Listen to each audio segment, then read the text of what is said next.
विधानसभेच्या निवडणुकीच्या वेळेला 2 व्यक्तींकडून 160 जागा निवडून देण्याची ऑफर, शरद पवार यांचा मोठा दावा।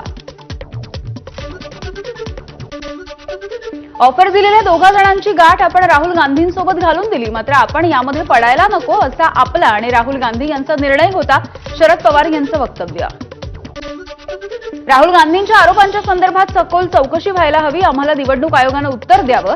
राहुल गांधी यांनी केलेल्या मतदार यादीच्या आरोपावरून शरद पवार यांची प्रतिक्रिया।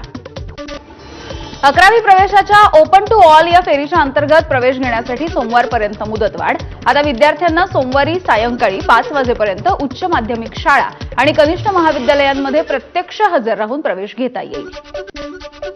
सोन्याच्या दरामध्ये 800 रुपयांची वाढ, सोने प्रतितोळा 1,03,420 रुपयांवर। चांदीच्या दरामध्ये 1,000 रुपयांची वाढ झाली आहे, चांदी प्रति किलो 1,15,000 रुपयांपर्यंत वाढली आहे। सोन्याचा भाव 95,674 रुपये। शरद पवारांच्या दाव्याला आमदार जितेंद्र आव्हाड यांचा दुजोरा, विधानसभा निवडणुकीच्या वेळेला ऑफर दिल्याचा शरद पवार यांनी दावा केला होता। राहुल गांधी यांच्या भेटीचा हा परिणाम, राहुल गांधी रोज कपोलकल्पित कहाण्या सांगत आहेत, तशीच अवस्था पवारांची सुद्धा झाली आहे का, मुख्यमंत्री फडणवीसांचा सवाल। भाजप आणि निवडणूक आयोगाचं साटलोटं आहे, खासदार वर्षा गायकवाड यांचा आरोप, निवडणूक आयोग पारदर्शक नाही, वर्षा गायकवाड यांची टीका। स्थानिक स्वराज्य संस्थांसाठी अजून कोणती आघाडी झालेली नाही, संजय राऊत यांच्याकडून स्पष्ट।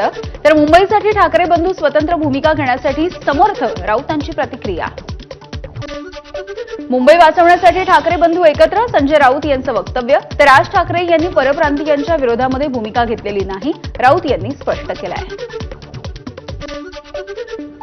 राज्यभरामधल्या तब्बल 26 लाख लाडक्या बहिणींची घरोघरी जाऊन चौकशी केली जाईल, वेगवेगळ्या निकषांच्या आधारे लाभार्थी महिलांचे अर्ज आणि पात्रता सुद्धा तपासली जाणार आहे। यंदापासून 4थी आणि 7वीची शिष्यवृत्तीची परीक्षा, राज्यामधल्या अनेक शाळांमध्ये बहुतांश शाळा इयत्ता 4थी किंवा 7वी पर्यंत आहेत, त्यामुळे या शाळांमध्ये शिष्यवृत्ती परीक्षा होत नसल्यामुळे विद्यार्थ्यांना मोठा फटका बसतोय। केंद्र सरकारकडून देण्यात आलेली इलेक्ट्रिक वाहनांवरची सबसिडी 2028 पर्यंत वाढवली, पीएम ई ड्राईव्ह स्कीमला 31 मार्च 2028 पर्यंत मुदतवाढ। मध्य रेल्वेवरती तिकीट तपासणीसांची कमतरता असल्यामुळे त्यांची जागा भरून काढण्यासाठी आता तिकीट बुकिंग क्लर्कचा वापर होतोय आणि यासाठी निविदा जारी। भारतीय रेल्वेच्या मालवाहू गाडीचा विक्रम, 4.5 किलोमीटर लांबीची रुद्राक्ष मालवाहू गाडी यशस्वीपणे धावली आहे। रुद्रास्त्र ही मालवाहू गाडीला 354 वॅगन आणि 7 इंजिन्स आहेत, 5 तासामध्ये पार केलं 200 किलोमीटरचं अंतर।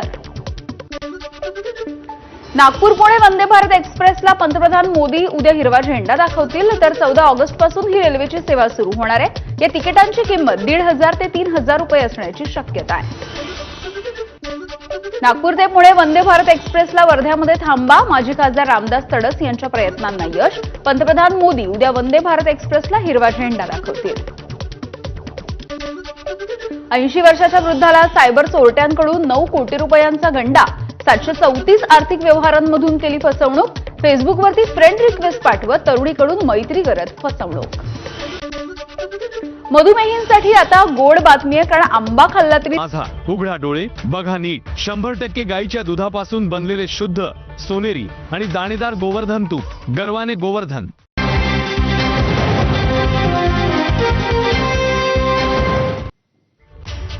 बुलेटिनची सुरुवात करूया टॉप 25 बातम्यांनी। आजपासून ओबीसींसाठी शरद पवार यांच्या राष्ट्रवादीची मंडल यात्रा, शरद पवार यांच्या उपस्थितीमध्ये मंडल यात्रेला नागपूरमधून सुरुवात, पवारांकडून महात्मा गांधीजींच्या पुतळ्याला पुष्पहार अर्पण।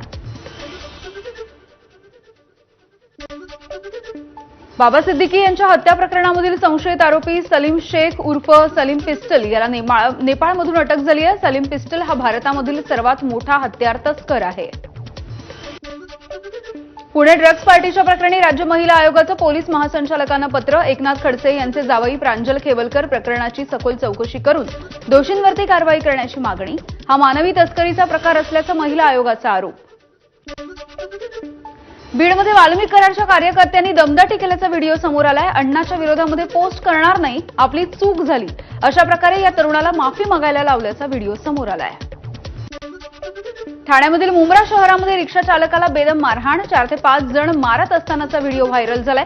मुंब्रा पोलीस ठाण्यामध्ये अद्याप कोणतीही तक्रार नाही.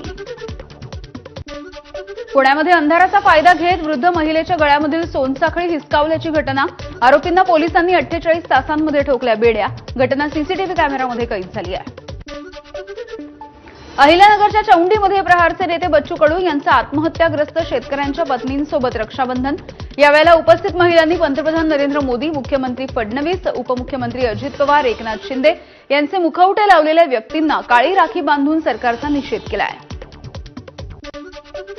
मुंबईच्या दादर इथल्या कबूतरखाना बंद झाल्याच्या नंतर आता गाडीच्या छतावरती कबुतरांसाठी खाद्य. कोर्टाच्या निर्णयानंतर कबूतरखाने बंद करण्यात आले. महानगरपालिकेकडून कबुतरांना खाद्य टाकण्यास मनाई. वरळी बीडीडी चाळीमधल्या 2 पुनर्वसित इमारतींमधील 556 घरांचा ताबा रहिवाशांना 14 ऑगस्टला मिळणार आहे. मटुंग्यामधल्या यशवंत नाट्य मंदिर इथे हा सोहळा पार पडेल.